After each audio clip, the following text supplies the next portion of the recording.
Well, Nigeria's presidential and parliamentary elections are just one day away.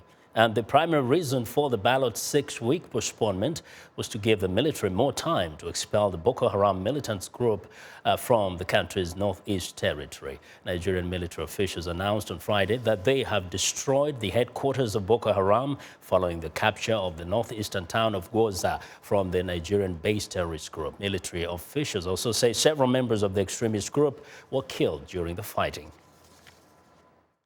Now, just this morning, the gallant troops of the Nigerian military, in a concerted and well-coordinated land and air operations, have liberated Goza, the headquarters of the so-called caliphate, which they renamed Darul Hikmah.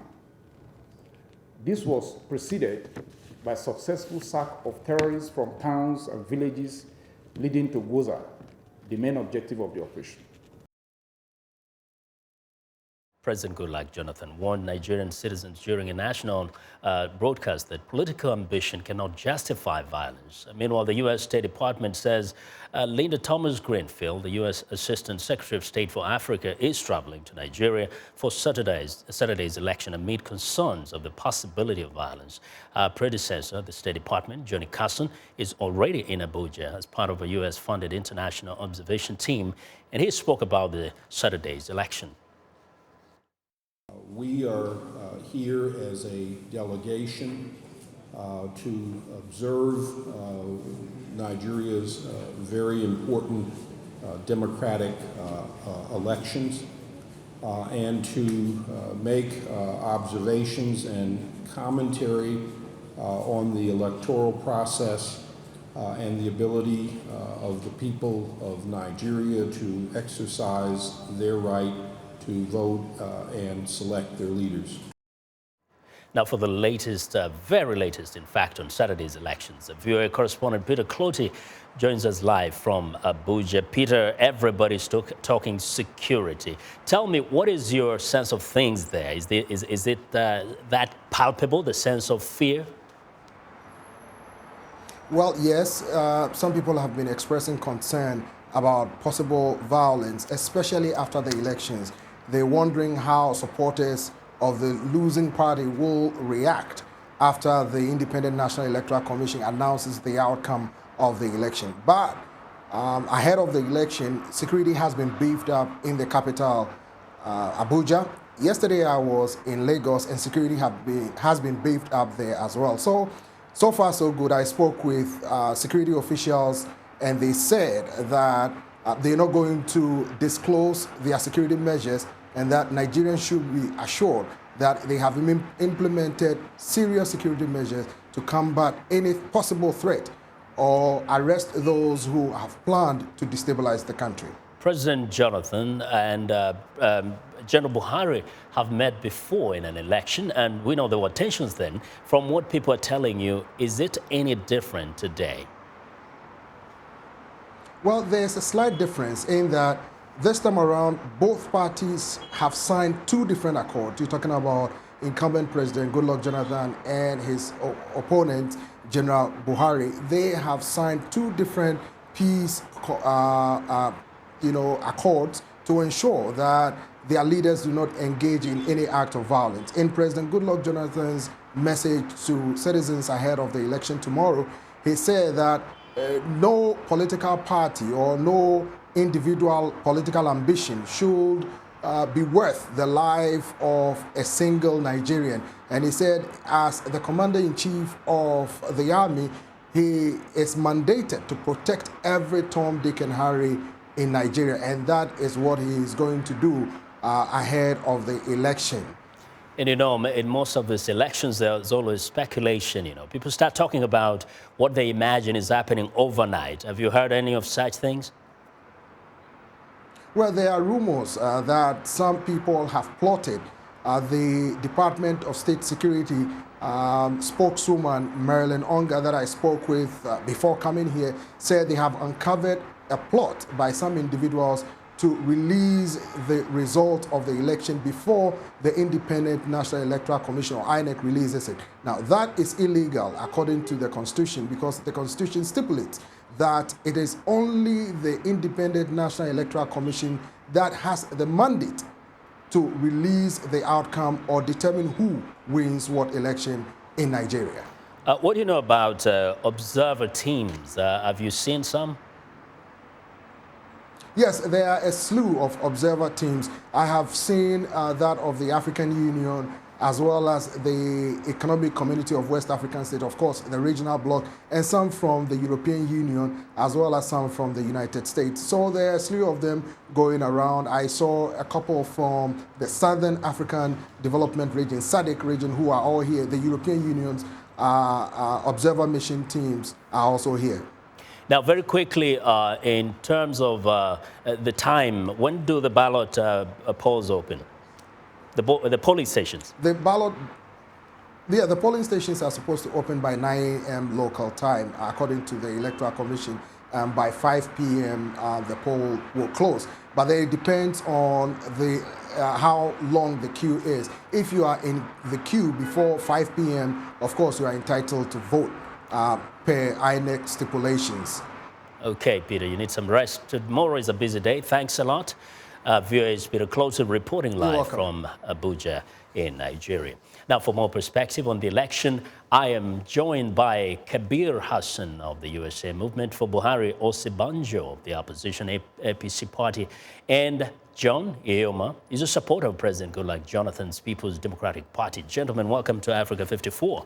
Thank you, Vincent. Now, let me start with you, John. There have been polls here and there saying, well, this is very kind of too close to call. What is your expectation?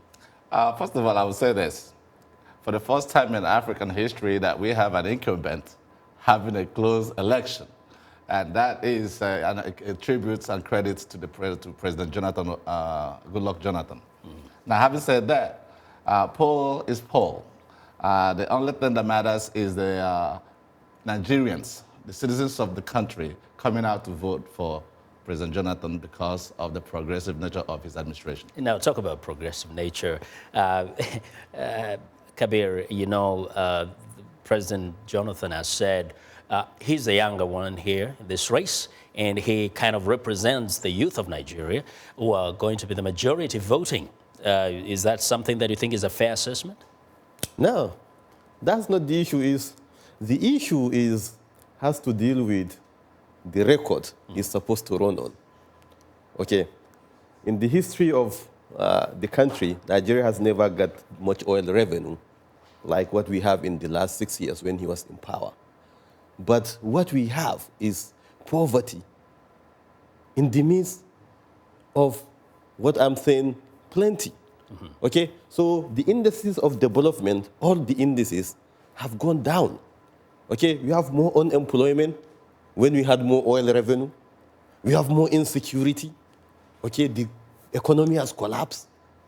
You understand? Yeah. So this is the issue, is that poverty in the midst of plenty. Now, is what this administration has given Nigerians. That's why John, he's not going to win. John, I'm not in Nigeria right now, but some of the voices I've been getting from the streets of Abuja and Lagos and elsewhere is that there is lack of infrastructure. Electricity is almost absent in major Nigerian cities. So many of the young people say they have no jobs, and corruption is on the rise. How do you rate President Goodluck Jonathan in the midst of all this kind of assessment on the streets? Okay, unfortunately, I don't know where you're getting your information, but myself, being a diasporan, I was in Nigeria 4 times last year. Okay, I personally traveled from Abuja to Lagos to Osun State, to Imo State, to Anambra State, to Akwa Ibom.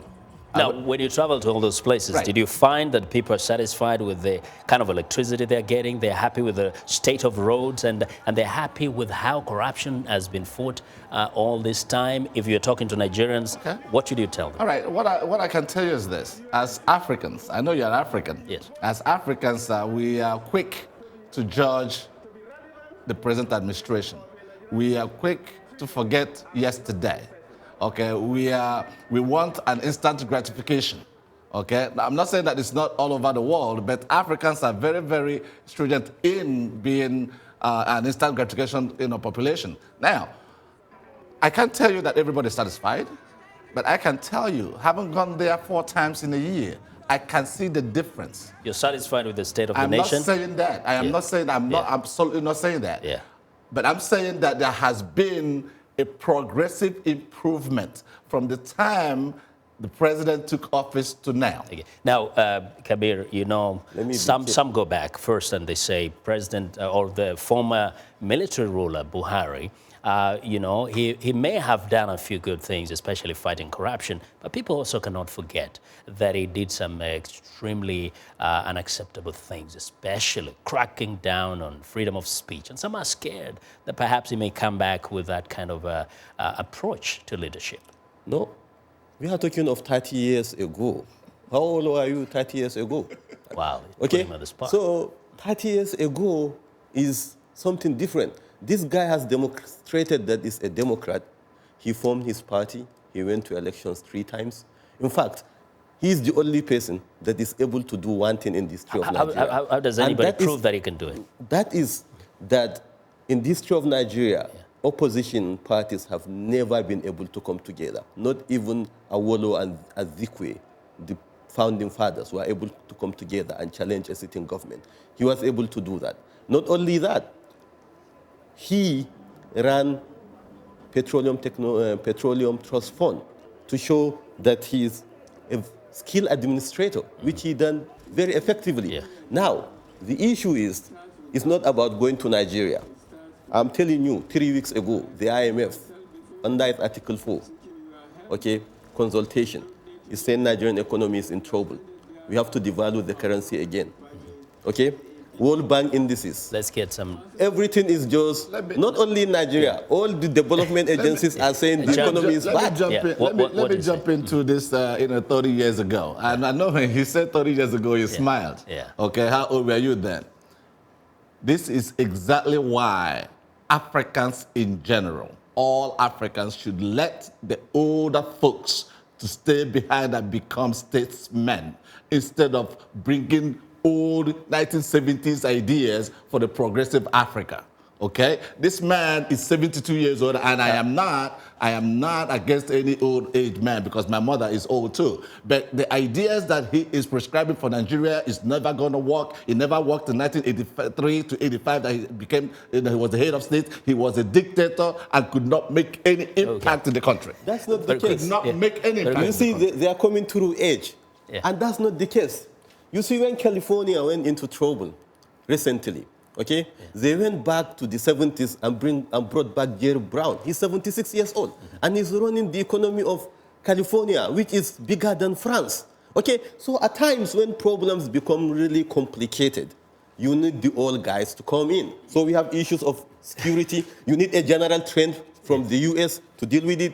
You have corruption that has depleted the foreign reserves. You need somebody in there who has the experience to deal with these issues. You both have spoken. The Nigerian voters in Nigeria will decide tomorrow morning, right? Thank you very much. Thank you very much. Kadir Hassan and John Iheoma, thank you very much for joining us today.